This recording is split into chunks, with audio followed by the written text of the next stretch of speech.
hopefully this discussion will give you some awareness of kind of the big picture context of the victims and the perpetrators that we have even among us here at Osan. And we're going to learn out how to identify those folks and how they behave that are actually acting as an insider threat to our force. And so then we're going to break down into smaller groups, and we're going to study things in a very personal way, a way where we can interact with each other, in a way we can ask questions and answer questions and understand a lot more about sexual assault and how we're going to rid our Air Force of this issue. And so that's the flow over the next couple days, if you will. And again, I thank you for your interest in this event. Anyways, that's what we're about to go through. So again, thank you guys for attending today. There's a couple of things. We're going to talk about some of the stuff that our senior-most DOD leaders have to say about this. When we look at our Chief of Staff calling it a cancer. There's a cancer. What do you do with a cancer? You just ignore it and hope that it goes away? No, you find a way to get rid of it. You have to, because it's not going to go away by itself. As a matter of fact, just like any other cancer, it continues to grow and fester until it takes over the entire organism. That's us as an Air Force. So when a Chief of Staff calls it a cancer, he's spot on. We've got to do something about it. Our chairman has also echoed what this threat is, and I've alluded to it before. It's truly an insider threat. So how many folks have been downrange before? Working with partners, whether it's Afghan or Iraqi, folks that we trust turning their weapons on us. Okay? That is exactly what offenders do to our force. It is a crime, and it is a crime that occurs by folks that are inside our units, folks that we are trained to trust. We need to be able to trust each other in combat and in peacetime. And events like this go directly against the unity and the teamwork that we need to keep established. So again, when Chairman Dempsey calls this an insider attack, he's exactly right. Our SECAP had some pretty powerful words on that too. Profound betrayal.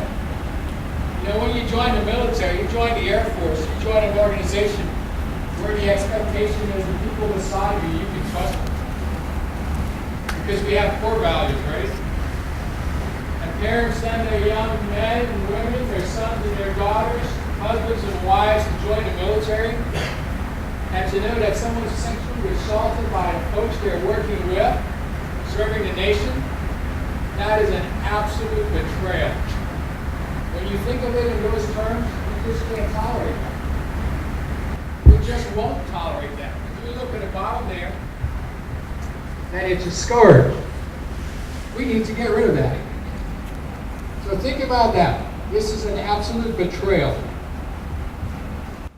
And then from the very top, President Obama talks about the assaults and the fact that we are all volunteers. And when someone comes into the service, they are excited about the future. They're excited about the opportunity. They're excited to join our team.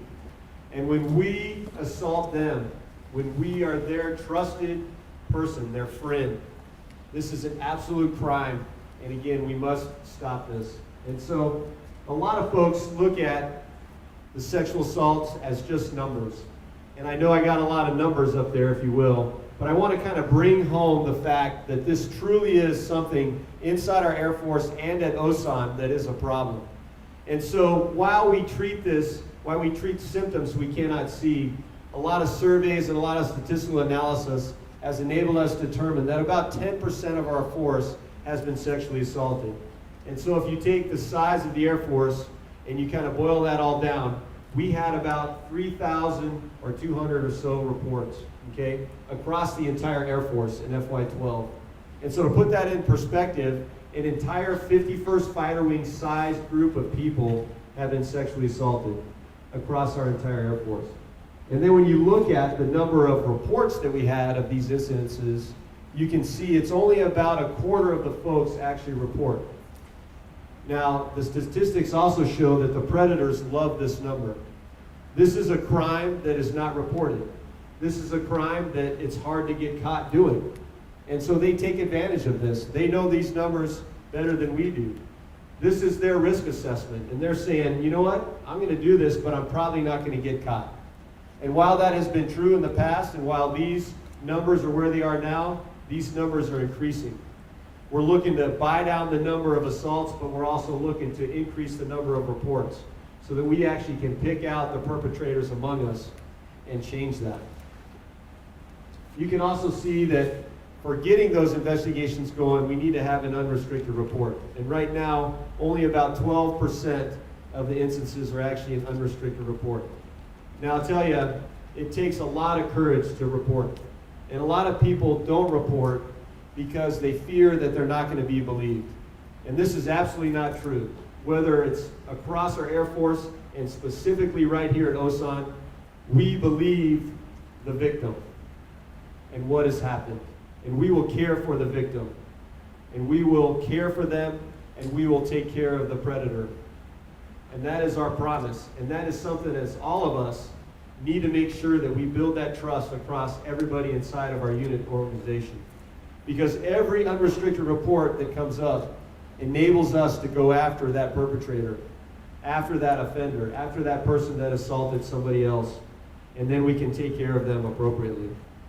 Here's something I would add to that, sir. You see all the little stickers up there in gray? So those are folks that may absolutely need our help, that have been assaulted, that have not reported, that are silent victims that's probably right beside you right now. Probably right in your squadron, in your unit. Some of them may even be your friends that need your help, that struggle with this every day. And it's not just that member, their family feels the impact. And the things we say and do in the workplace, the things we say and do, when these folks that are suffering through this are sitting beside us, they have a huge impact. The kind of environment, the kind of friend you are. Will they tell you? Do they feel that you care enough that they would tell you about a horrendous crime that happened to them? So when you look at this, imagine that a number of folks, and if you look at the numbers just for the Air Force, it's over about 2,500 victims that have not reported. And part of our challenge is to make sure that you and we develop an environment where it's okay to come forward, that we will take care of that victim. So we can get after that perpetrator. We can get after that predator. Get them the hell out of our Air Force, because they've got no place in it. And so we have had some success, and so we do want to point that out. Going from FY12 to FY13, we've seen a huge increase in the number of reports, which enabled us to eliminate those folks among us, those insider threats, that absolute betrayal that the chief and I are talking about. And so this is good. This is part of us buying that ability to get after the threat. But there's a lot more, and today we're going to concentrate specifically on the predators, and then in the fall we're going to concentrate on the victim and how we can continue to increase that trust, how we can continue to take care of the victims across. So if you think it's not happening at Osan, then you're dreaming, right? Take a look at those numbers, and that's from 05 to 13. So 8 years, and these are just the unrestricted reports, 84 victims. Take a look at the number of cases involving folks that are here for the very first month of someone arriving at Osan to serve the nation in basically a contingency environment. Look at that percentage, 53% in their first month here, trying to figure your way around. Take a look at the statistics of how many of them knew the predator. And a lot of times that's someone showing them around, showing them the ropes. And then there's that myth. Look down at the bottom. We all assume, oh, everybody's drunk. Not so. Yes, alcohol is used by a lot of perpetrators to work down their victims, but take a look at that. You're talking about a good 39%. Where no alcohol is involved and there's a sexual assault taking place. So that's happening right here at Osan, and we need your help. We've got to be looking out for each other. This is why we're here today. This is why we've got a SAPR down day. This is why we need to pull together as a team to make sure that we can identify those perpetrators. We can identify those predators and make life living hell for them until we get them out of our Air Force. But take a look at those numbers, and that's Osan, right where you're sitting right now. All right, so let's break down some demographics. And just for a visual on how this breaks down, the red, we're going to call those the predators. The yellow, we're going to call those the contributors. And the green, we're going to call those folks the fighters. And so how this breaks down statistically across our entire Air Force, and particularly at Osan, looks just like this. So inside of this theater, we have about 150 folks, okay? So there are 7 predators inside this theater right now, 7. Those guys don't care about today. There's no command call, there's no training, there's no threat of discipline that's going to deter those folks. They are set at attacking those among us. 7 folks. Look around. Pick out 7 people. That's exactly the statistic that we got. A third of the people are the contributors, okay, about 30%, okay? The contributors and the predators make up our insider threat. What do the contributors do? The contributors allow an environment where the predator can move freely. I think this is just like a counterinsurgency fight. So how do you win a counterinsurgency fight? It's the hearts and the minds of the neutrals, okay? If inside of a village, the villagers trust you, and they're going to give you intel on where is the enemy and how they are getting their weapons around and what their movement pattern is, okay? The contributors are the main part. They control the environment. They're actually enabling the predators to do what they do with precision and without getting caught time and time again. So that's about a third of the theater. So that's 50 of you. So 50 of you out of our 150 are contributing to the predatory attacks on our own folks. That sounds pretty harsh, but that's absolutely true. Every time you laugh at a coarse sexual joke, every time you disrespect someone else or allow someone else to disrespect another person and you don't say anything about it, you are joining the contributors. The good thing is, the green part, the fighters, that's about 100 of you. So by my math, the fighters outnumber the contributors 2 to 1. So that's some pretty good odds. And the fighters are the folks that don't really believe in that. They believe in respect. They believe in treating other people the way they should be treated. But you can believe all you want, and until you take action, we are not going to be able to change the environment. We're not going to be able to drain the swamp, as I'd like to call it, to where the actions of a predator stand out as extreme. If we don't stop things, things will continue to grow. If we don't stop things around our office space, it'll grow to our flight. And if we don't stop things in our flight, they'll grow to our unit. And it'll continue to pervade like that. And so as fighters, I ask you guys, the 100 folks that are fighters in this room, I ask you guys to take action and not let things just go by. But it's really important to remember that we actually have a hard-nosed threat out there, 7 of us in this room right now, that are going to continue time and time again to victimize other people inside our force. This is a little video that we're going to play, and it actually allows us, through the eyes of an actor, to see what a rapist is thinking, how a rapist thinks of another human, and I want you guys to focus on that. Oftentimes, in this battle against sexual assault, we look at the victim, what the victim shouldn't have done, or the victim, shouldn't have been there, or shouldn't have been wearing that, okay? Those are not actions we're going to focus on. These are not actions we're definitely going to focus on today. Because in the end, if there is no rapist, there is no rape. And if he wouldn't have raped this person that we'll hear about in the video, he would have raped another.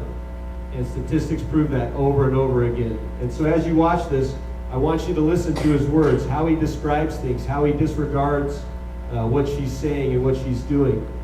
And it's really important to kind of see that, because we allow that environment every time that we allow someone else to make a disparaging comment about someone else, or we treat things and how we treat other people as not important. We need to elevate that. We need to make sure we don't allow an environment. Also, I want you to notice how he methodically walks through and targets a victim, separates her from her friends, isolates her, and then attacks. Roll video.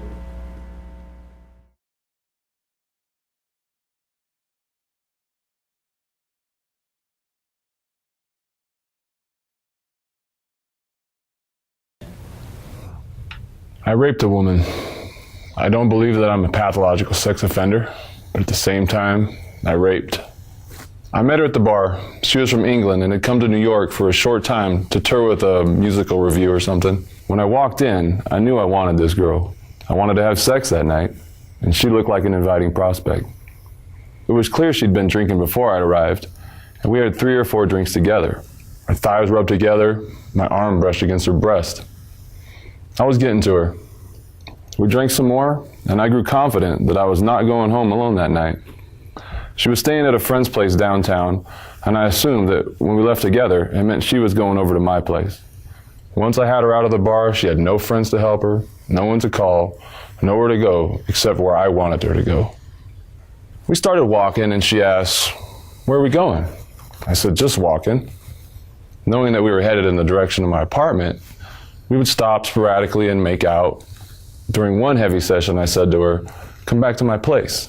She refused. I said, "What do you mean, no? This is New York City. You don't leave a bar with a guy and not sleep with him. Come on, this isn't England. This is a big city. This is how we do things." She still refused, but I could tell it was influencing her with that ridiculous line. We got up to my apartment and I began kissing her, but now she was not responding like she did on the street. I asked her, "What's the matter?" She just stared blankly past me. I began to touch her more aggressively, squeezing her breasts, rubbing the inside of her thighs. Still no reaction. I felt like I was fondling a rag doll. Not that I cared, I didn't need any response to get what I wanted. I tried to take her top off, and she locked her arms to her sides. I pulled and forced her arms until I got it off. I eased her down on the bed. She did not resist me, but moved like dead weight, staring straight ahead and grinding her teeth furiously. Ugh, what a repulsive sound, I said. Not a word was spoken during the struggle. Just me trying to get her legs apart and her trying to get them back together. It was primal. The sex lasted about a minute or 2, and when it was over, I had the familiar aftertaste left by unsatisfying sex. My coercive power, which had been so relentless 5 minutes before, was spent. The manipulative force I had used left me empty. I didn't want this girl sleeping in my bed. I also didn't want to walk her home. She sat up in bed. She wanted to leave. But now it was 4 a.m, and I couldn't let her go alone, even if she did know how to get back. "Just sleep over," I said reluctantly. "You can leave when it's light out." She did sleep over. Didn't stop grinding her teeth the entire night. When we got up the next morning, I insisted she wait and walk out with me. The last thing I said to her when we hit the streets was, "You have to walk that way to get back to your friend's house." I raped a woman.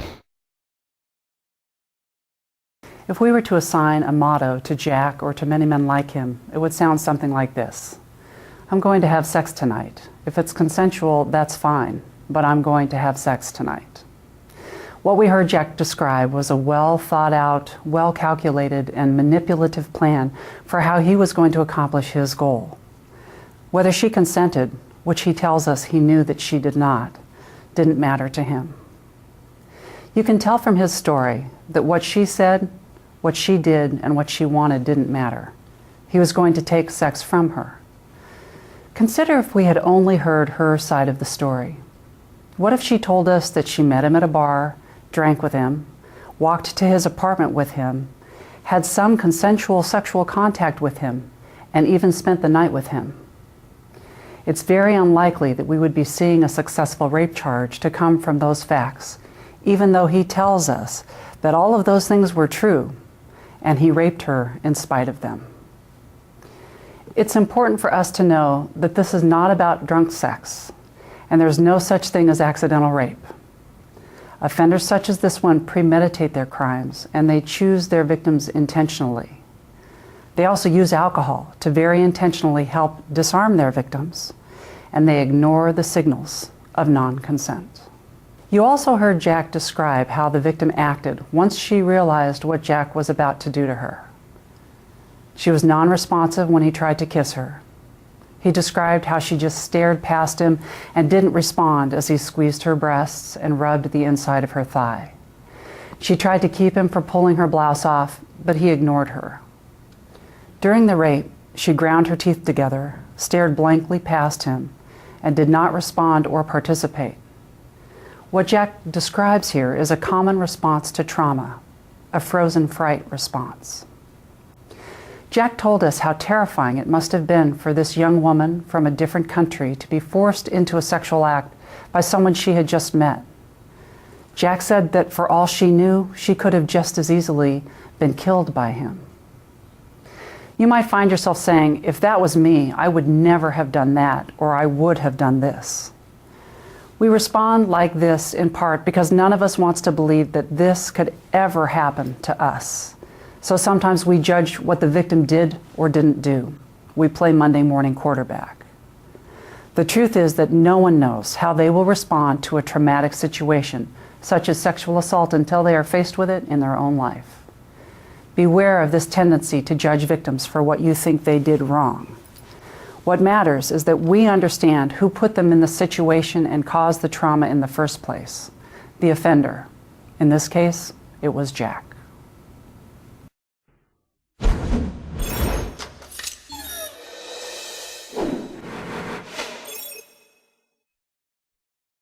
Well, here's some more information to look at that.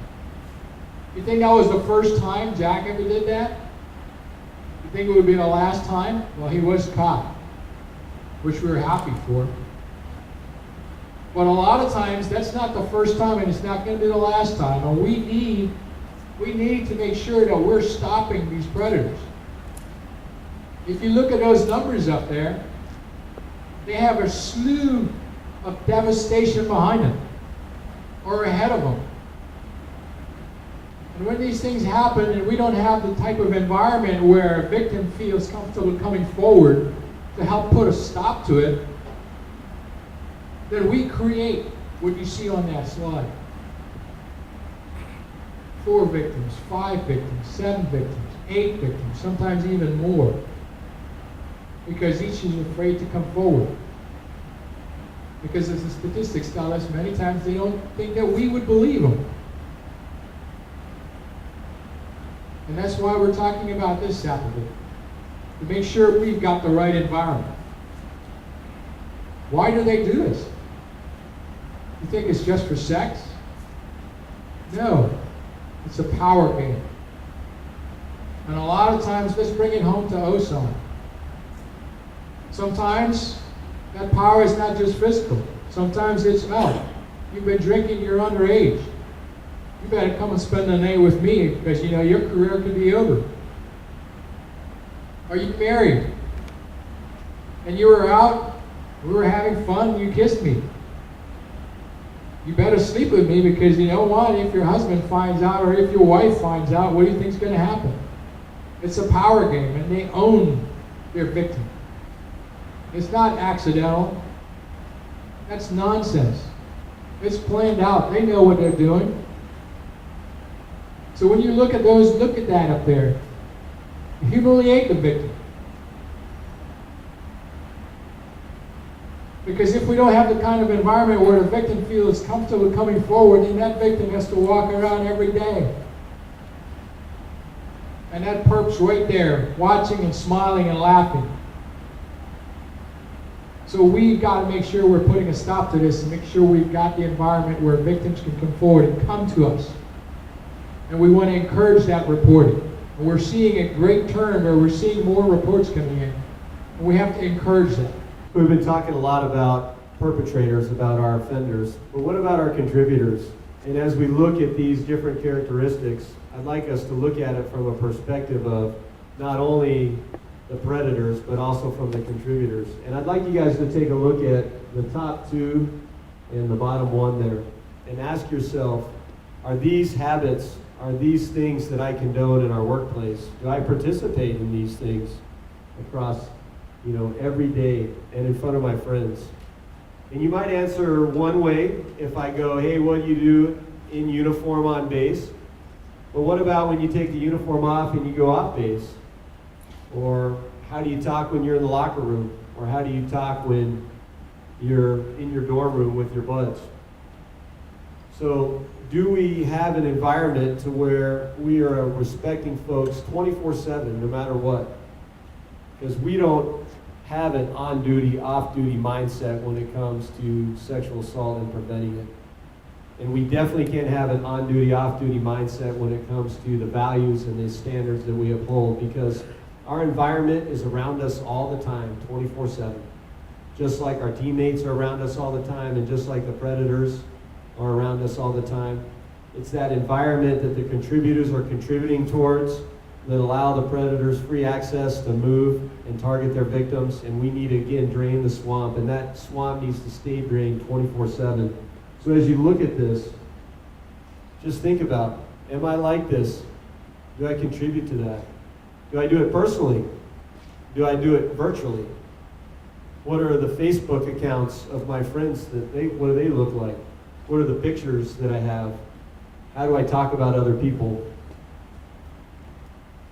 Again, back to our slide and our contributors and our predators. Again, we're talking about the fighters coming against that overall. And you can see right here on the left-hand side is the sexual assault chart and the rates over time. And then the sexual harassment rate is on the right-hand side there. And so as you look on the left and you look at sexual assault, it follows almost exactly and statistically maps towards the sexual harassment. So what I'm telling you guys is that it is fact that the harassment and the little things that we allow inside of our units directly contribute to sexual assault and to the rapes and to the violent crimes that we see sexually. And so there's a one-to-one correlation. And so I'm telling you, with as much as we allow these things to take place in our units, we are allowing some of the more violent crimes to take place within our units as well. And so this isn't a game anywhere along the continuum, and we need to attack it at all levels. So, when we talk about that continuum of harm and the work environment and the environment we live in, and what are some of the things that contribute to that? I see some of you looking at the slides and smiling at some of it, and that's exactly what the perpetrator likes, because we're creating their environment for them. Look at the words below on that slide. We all know those, right? Integrity, service, excellence. You think any of those pictures match up with that? With our core values?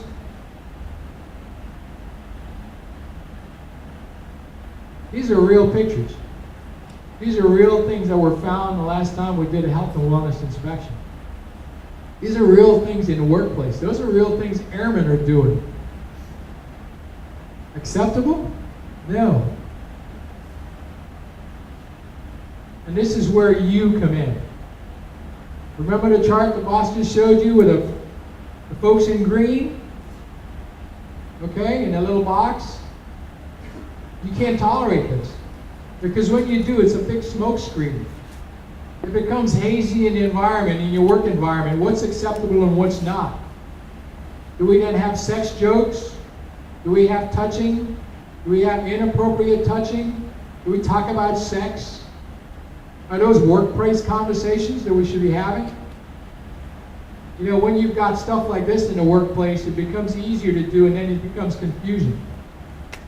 Inappropriate, unacceptable.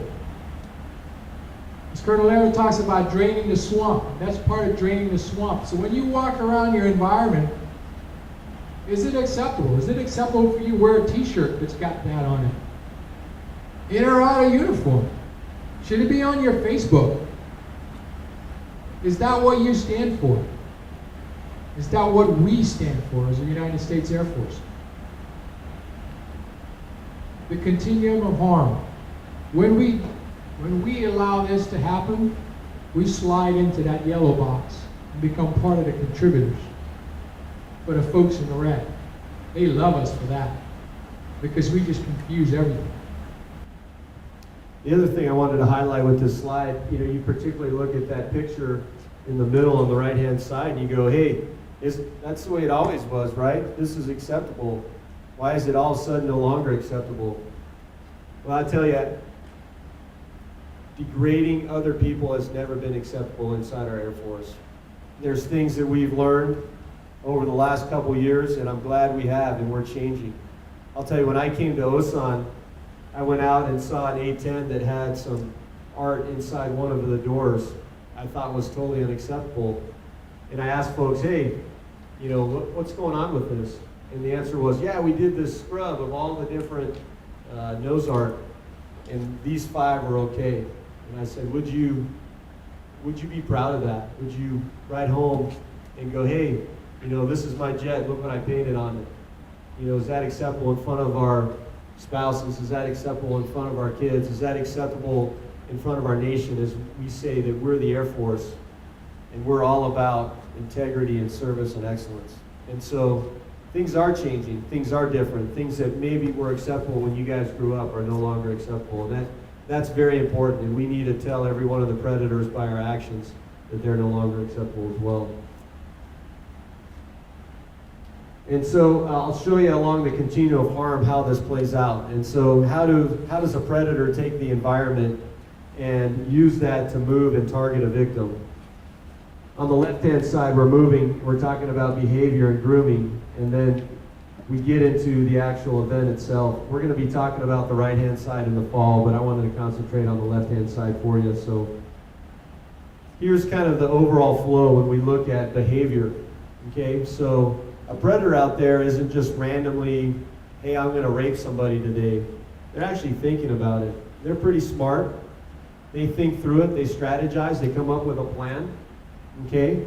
First of all, they're looking for a conducive environment, and so they're going to either manipulate that environment or take advantage of that environment. If we've drained this swamp and that environment's not there, then they're either going to move on or not be able to act. And so that's really step one. And you can see under the grooming methods, there's a lot of jokes, comments, vulgar stuff, disrespect.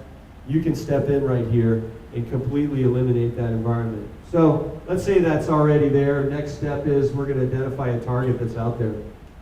Okay? New service members, like the chief talked about, folks that are showing up on Peninsula. We have a lot of people like that. And so this is a very important thing that we need to focus on that. And so we're saying, hey, a little touching's okay, a little go down to the bar is okay, a little doing this is okay. And we're setting up an environment, we're setting up a victim, and that's what a perpetrator is trying to do. Again, move very freely based on the environment that we've had.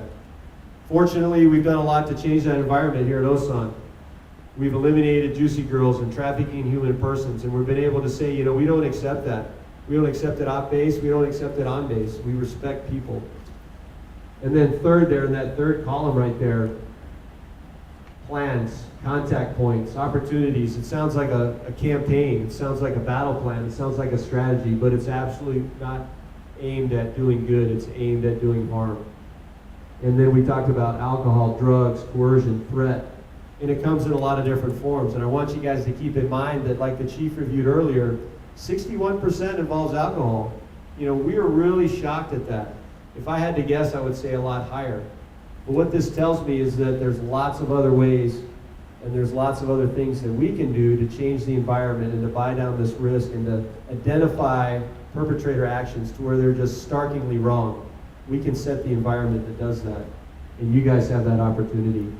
We can lay down lots of policy. We can try to protect victims. We can focus on that.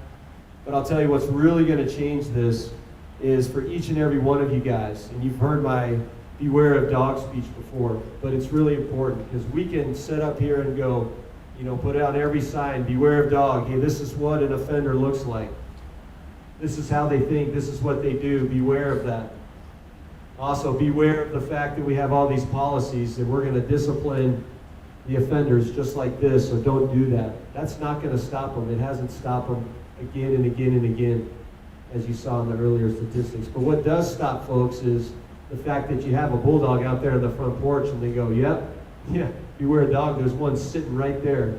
that dog is going to protect. That dog is going to make sure that that house is safe. And that's what I need. I need pit bulls on the front porch, on the back porch, everywhere, inside the house, late at night, early in the morning, downtown, on base, in the dorms, in the closet, everywhere. And that's you guys, and that's how we're going to turn this problem.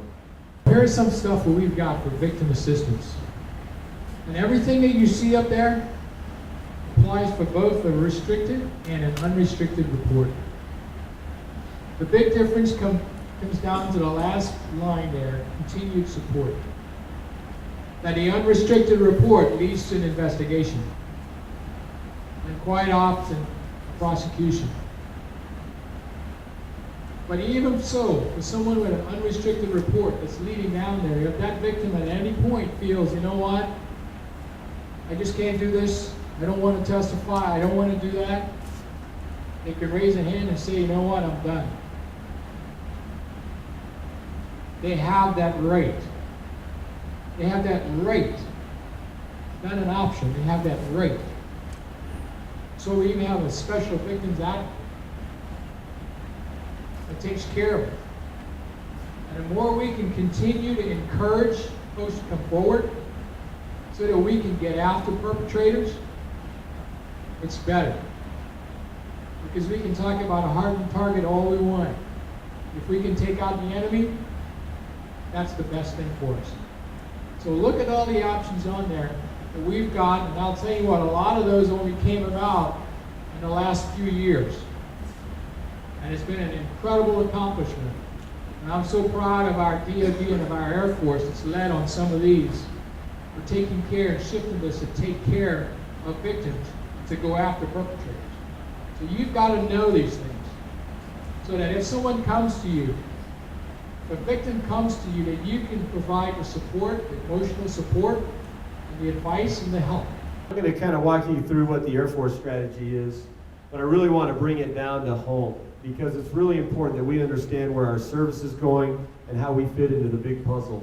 So first objective right there is deter and eliminate the perpetrators that are out there. And really what it comes down to is the environment. And so it's really important that we set that environment each and every day. We've covered it on and off duty all the time. So what's your responsibility? They're under airmen. And I would also include under leadership and supervisors, okay? Because inherently we are all leaders. No matter if we have folks that are following us or not, we need to lead by example 24/7. And so those two bullets, sub-bullets right there, are very important to focus on. So confront inappropriate behavior and hold other people accountable to the values that we have. I kind of think about it like we have this Wikipedia page that everybody can write on what it means to be an American Airman, and what it means to be a part of the unit here at Osan, or our individual unit across Osan. And they're writing on that page, and if they decide that, hey, we're going to go rape so-and-so, we're going to treat someone with disrespect, they're writing on your page. And they're writing on my page too, and I'm not going to let them put that up there. So responding and holding people accountable is the first step in buying down this threat. Then we have to have victims come forward.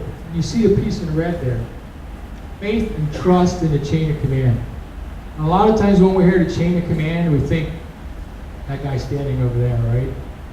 The chain of command, the big boss. Well, that starts all the way from the frontline supervisor. All the way from the frontline supervisor. If there's not trust leading through the entire chain of command, it is tough for a victim to come forward. It is tough for them to feel that trust in that work environment to come forward and talk about the most violent crime that's taking place. And that was where we all come in, because a lot of times, especially for us as the enlisted, we like to sit back and think it's an officer, it's the commanders, right? The commanders set the environment. Nonsense. Commanders are not in your work area all day. You are there. You run the shops. You're the one with the jokes in the locker room. You're the one having those conversations. You're the ones downtown. You're the ones that tolerate the behavior we're talking about. You're the ones that joke about sex. You're the ones that joke about victims. You're the ones that allow those to happen. And when you do, and there are victims around you, do you think they will ever come to you? So when we talk about being a bulldog and saying, no, that is not going to happen, not around me, That's what you each have to do. Don't sit around and wait for the wing commander or the command chief or your squadron commander. No, we all have a responsibility on this. Look at what we're trying to do, so that our victims will feel faith and trust in the chain of command, and that is us. Each and every one of us. Faith and trust in you as a friend. You do that, you will help us immensely. You will help yourself immensely. Look on the bottom there. Fully informed roles and responsibilities of military justice agencies. Know what's out there.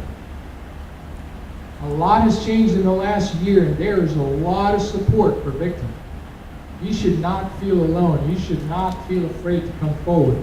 And if you do, I apologize. I'm sure the boss apologizes, because we're working hard to make sure that you feel that you can come forward, and we will believe you, and we will take care of it. We would first make sure that you get the help you need.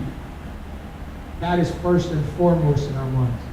And so we're taking that environment, we're enabling the victims to come forward, we're building that trust, and what we're really looking for on the full, complete turn of the wheel to be able to declare success is when it becomes a part of us, when it becomes a part of our culture.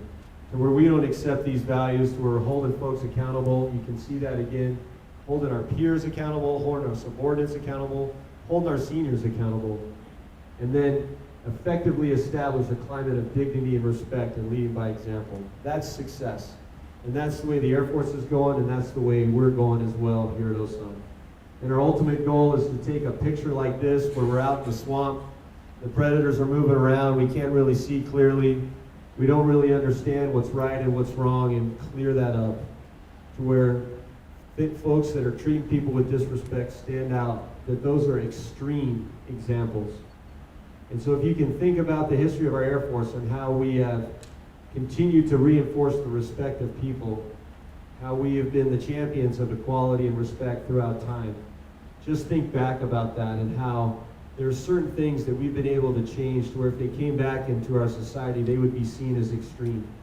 That's really when we can declare victory on sexual assault, when predatory examples or coarse joking and anything along that spectrum is seen as no kidding extreme. And so I'll tell you guys, I know this has been a pretty serious conversation, but this is a pretty serious topic. And I ask each and every one of you, because that's the only way we can do this is by acting as a team and by holding people accountable for their actions, just like we do every day. We have standards, right? We have standards in the way we do our jobs, no matter what they are. We have standards across the entire board on how we carry ourselves, and we hold people accountable for those. If I was walking around with my blouse, unbuttoned, if I was walking around with my shoes untied, if I was walking around with my hat off outside, if I didn't do my job right, if I flew my F-16 and didn't execute the mission as briefed, I get held accountable. I get held accountable by a captain in the debrief. I get held accountable by an A1C the other day telling me, hey, my pocket was unbuttoned. That's awesome. That's what we do. That's what makes us great. I flew a mission against the Saudi Arabian Air Force, and they were defending Riyadh, which is their capital. And we went out there and fought them one night. They came back. We had made a bunch of kill calls on the radio, and those kill calls were not matching up. Their aircraft weren't there. Nothing made sense. We went out there and did that the next night when we came in at low altitude. And they again were calling a bunch of aircraft killed, like they had saved their capital. And we asked them, what altitude were those aircraft at that you were shooting at? And they said 24,000 feet. And none of us were above 1,000 feet all day. And they basically been shooting at each other. And we pointed that out. The debrief was over. And they went home. They're never going to learn. They're never going to get better. And they're only going to kill themselves when they're supposed to be defending the capital. So unless we stand up to this threat, unless we call a spade, and what's right, and what's wrong, across the entire spectrum from rape to unwanted sexual touching, to coarse joking, to treating people with respect, we are going to kill each other rather than defend our capital. And that's really the problem set that we're facing here today. So again, a very heavy subject, but something that the Chief and I wholeheartedly ask your help for. And the Air Force has provided lots of good information and some great training to some facilitators. And 3 hours is a long time, but it's also the right way we need to spend our time. And so on Thursday, when you sit down, really participate, really understand about the information, and understand what an offender looks like and how they act and how you can help. And so you're not a part of the contributors, even by accident, to where you're a part of the fighters and where we can buy this problem down. Thank you.